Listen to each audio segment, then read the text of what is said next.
Hello chess fans, today we look at an absolutely bloody game, crazy tactical game between Bronstein and Geller, played in 1961. It starts reasonably logical with the opening. I will explain a couple of things, but we will go very, very crazy. Okay, so Bronstein has the white pieces, and here's the first interesting moment, more or less. You can see that white's pawn structure is a bit shattered, but it's not bad at all.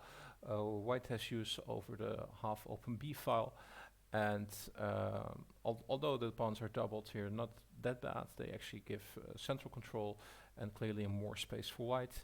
White has the potential for the two bishops, so the bishop pair, but it's not sure if that comes to fruition or not. We'll have a look. Black, on the other hand, has a very solid position, as you can see, so it should be more or less equal. F3, not, from my perspective, not the most logical choice, but of course, I want to build out further space.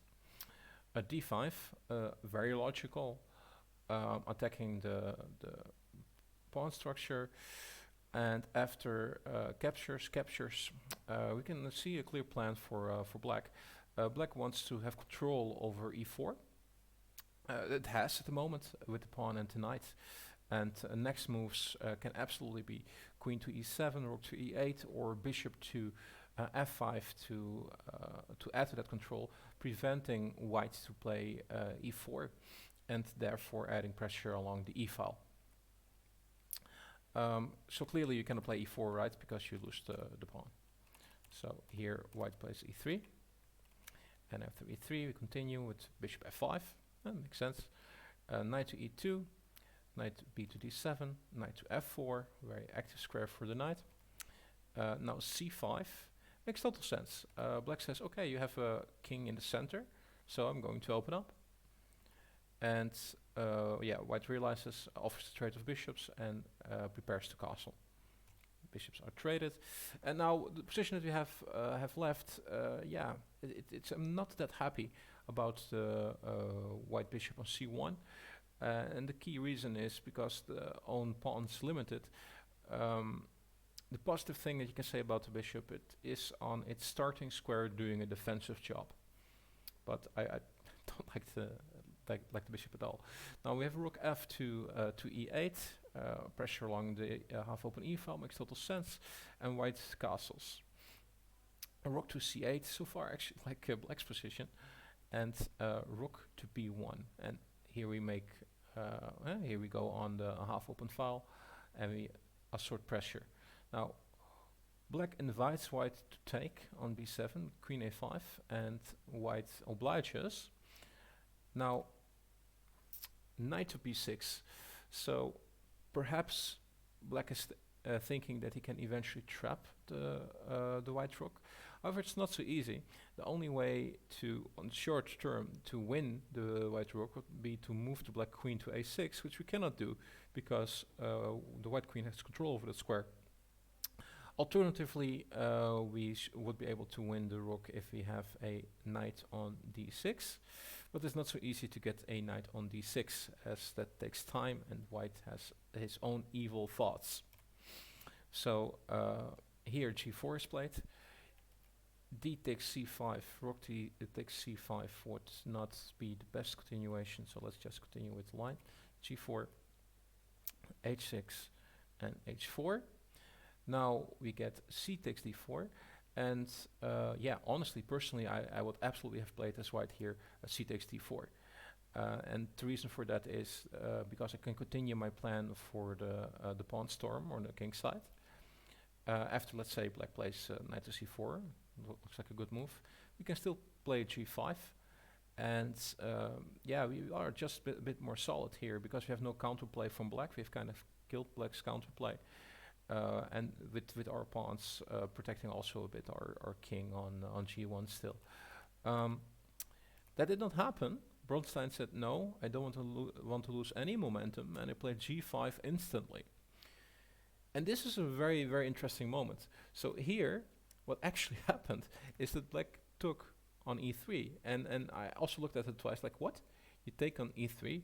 Are you not giving away your knight? Yeah, yeah, the knight is unpre, that's correct. But let's look at what alternatives black has here. So if you say, well, let me move the knight f to d7, right? It looks okay, because if white would continue with, let's say, g takes h6, then after d takes e3, then both h7 check, king h8, black is totally fine, and also with h6 g7, queen c5 even, and black creates its own threats. So black is doing totally fine in that perspective.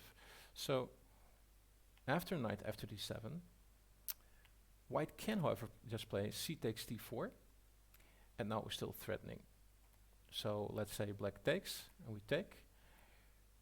After a move, let's say rook to c6, we have bishop d2, and bishop d2 clearly hits the queen on a5. After queen a4, forced, rook b1, and now it's actually black's queen that becomes a bit claustrophobic, and it needs to offer it. So queen to c4, and now we can just take on a7. And after black takes, we recapture, and what we have left now is a totally one endgame with 2 pawns up. The a pawn is a passed pawn and will create lots of problems. So that is not an option.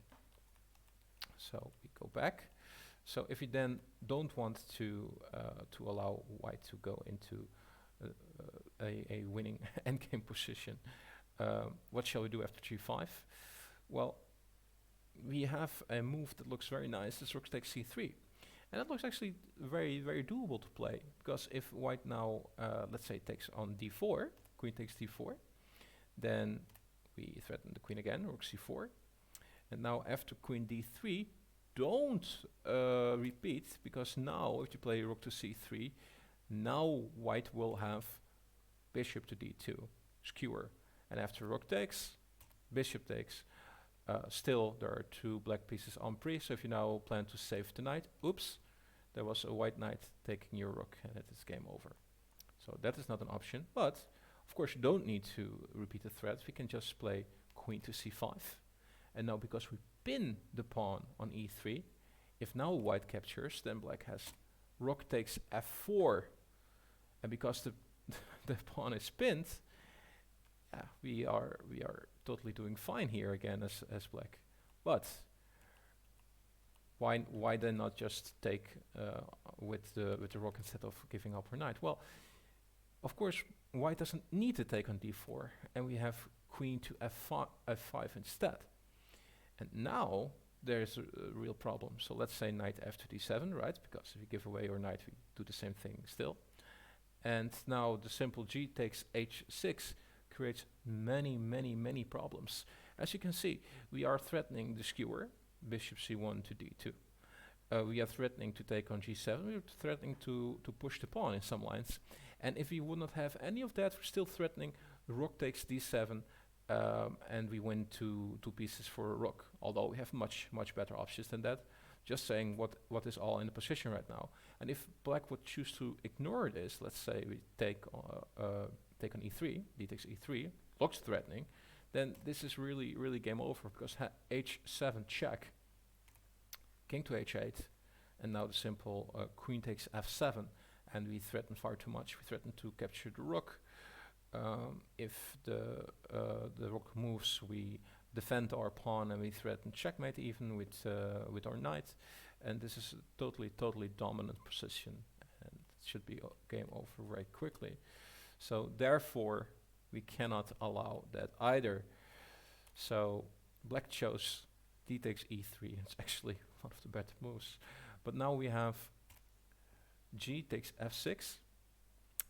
And after rook takes c3 now, white plays a move and it's game over. It's a forced mate sequence, so feel free to pause the video. I'll give you 5 seconds before I continue. 5, 4, 3, 2, 1. The winning move is another beautiful move, queen to g6. It was in this position that that black resigned. And the mate threat is clear. It's queen takes g7, checkmate. And there's really nothing you can do. The only move that stops the mate is f takes g6. But then we have rook takes g7 check. Well, let's say king f8, we need to go somewhere. Then knight takes g6 checkmate. Also, if you paused the video and you did not find queen g6, but you were like, oh, you know what, let me try to sacrifice the rook. Congratulations. It is not as beautiful as sacrificing your queen, of course, but you did find a mate in 7. Because now we threaten, of course, to take on g7 and then follow up with the mate soon. So black needs to stop that. So rook to c7, we capture. And now black can interpose a few pieces a couple of times, like knight d7, well, just capture. Rook to e4, we capture, check. King to f8, now we take the rook. We threaten checkmate on e7, which we threaten checkmate with the knight. So we need to take the queen, and now after knight to e6, check, king to e8, rook to e7, and checkmate again. All right, well, this was an extremely beautiful tactical struggle, I would say.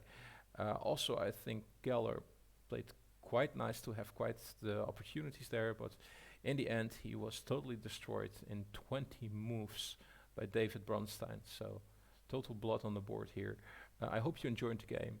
If you want to see from any specific Grandmasters, let me know in the comments, and I'll analyze those games next. For now, have a great day and enjoy your chess games. Bye bye.